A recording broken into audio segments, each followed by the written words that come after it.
Have you ever pondered over the question, what does the Bible say about eclipses? This is a topic that has intrigued many minds over the centuries. Today, we delve deep into this subject, exploring the biblical interpretation of eclipses.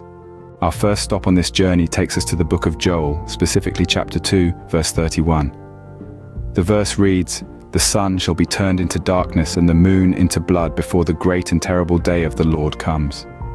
Historically speaking, the prophet Joel, who penned these words, lived in the 8th century BC, a time when celestial events like eclipses were often viewed as omens. Joel's words were meant to serve as a warning to the people of Judah, indicating a time of great judgment and change. Our next stop is the Book of Amos, chapter 8, verse 9. "And on that day, declares the Lord God, I will make the sun go down at noon and darken the earth in broad daylight." Amos, a contemporary of Joel, also used imagery of an eclipse to convey a message of divine judgment. The idea of the sun going down at noon, which is a clear allusion to a solar eclipse, symbolizes a sudden and unexpected calamity.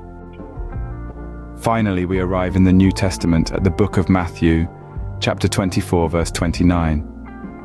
Here we find Jesus saying, "Immediately after the tribulation of those days, the sun will be darkened, and the moon will not give its light, and the stars will fall from heaven, and the powers of the heavens will be shaken." Written in the 1st century AD, this verse is part of Jesus' Olivet Discourse, a prophetic narrative about the end times. The reference to the sun being darkened and the moon not giving its light can be interpreted as referring to a solar and lunar eclipse respectively. In summary, the Bible references eclipses in several passages, using them as powerful metaphors for divine judgment and significant change. From the Old Testament prophets Joel and Amos, to Jesus in the New Testament, the imagery of the sun turning dark and the moon not giving its light serves to underscore times of great spiritual significance.